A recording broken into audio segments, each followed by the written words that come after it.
বলা হয় 10,000, কিন্তু বন্ধুগণ পরবর্তীকালে লেখা যায় অমৃত বাজার পত্রিকায় লেখা হয় 25,000 শহীদ হয়েছিলেন। এবং বর্তমানকালে আধুনিককালে বিভিন্ন গবেষণা থেকে জানা যায় সেদিন 1 লক্ষেরও বেশি মানুষ শহীদ হয়েছিলেন।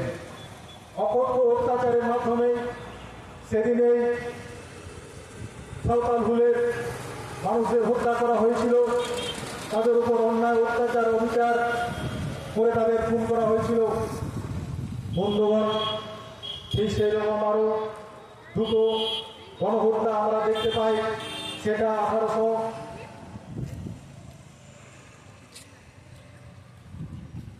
1855 সালের যে হুল, তার থেকে যদিও কম, কিন্তু প্রভাব তার থেকেও কম নয়।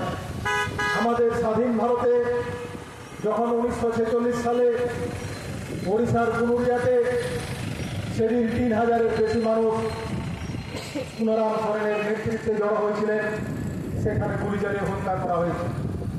তার ঠিক 2 বছর পর 1948 সালের 1 জানুয়ারি সরাইকেলা খরসোয়াতে সেখানে 8,000-এর মানুষকে খুন করা হয়েছে পুলিশের গুলি চালিয়ে। তো বন্ধুগণ, এই যে এত সংখ্যক মানুষ, এই ছোটনাগপুর মালভূমির মানুষ তারা খুন হয়েছেন, এখানে যেমন এই ছোটনাগপুর মালভূমি, এখানে যেমন বিভিন্ন সম্পদে পরিপূর্ণ, এই সম্পদের আমরা অংশীদার ভাগিদার হতে পারি, কিন্তু সারা ভারতবর্ষ আমাদের এই ছোটনাগপুর মালভূমির রসদে তারা আলোকিত, সেই রসদে তারা পরিপূর্ণ। তো বন্ধুগণ, এই যে 1 লাখের বেশি শহীদ হয়েছেন,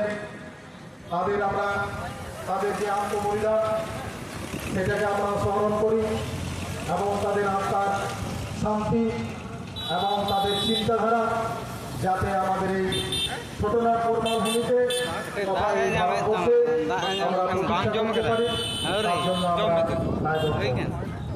এই ঝাড়খণ্ড জাতীয় পার্টি প্রতিষ্ঠার লগ্ন থেকে এই ছোটনাগপুর মালভূমি, এই যে লাখো শহীদ, এই লাখো শহীদের রক্ত হবে না তো ব্যর্থ, লাখো শহীদের রক্ত হবে না তো ব্যর্থ, সেটা ঝাড়খণ্ড জাতীয় পার্টি প্রতিজ্ঞা নিয়েছে, শপথ নিয়েছে।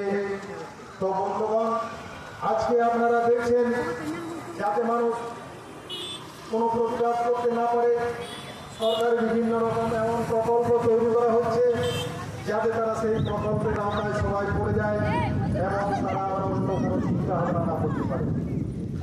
তো বন্ধুগণ, এইভাবে যদি চলতে থাকে আমাদের এই গণতন্ত্র ধোঁকাতন্ত্রে পর্যবসিত হবে। এখন যে ধোঁকাতন্ত্র চালু হয়েছে, এই ধোঁকাতন্ত্র আবার চরম মাত্রায় যাবে এবং আমাদের ধনী দরিদ্রের পরিসংখ্যান আরও বাড়বে। তো বন্ধুগণ, এই কারণে আমরা ঝাড়খণ্ড জাতীয় পার্টির পক্ষ থেকে হুল দিবস প্রাক্কালে আমরা জানান দিতে চাই যে শিক্ষা ব্যবস্থা যদি ঠিকঠাক না থাকে, আমাদের পশ্চিমবাংলায় যেটা রাখছে শিক্ষাক্ষেত্রে, সেখানে শিক্ষকের চাকরি করি, সেখানে টাকা দিয়ে শিক্ষক নিয়োগ, এখানে চাকরি ক্ষেত্রে নিয়োগ নেই। তবু আমরা কি দেখলাম, এখানে আগের থেকে শাসক দল আরও বেশি মাত্রায় ভোট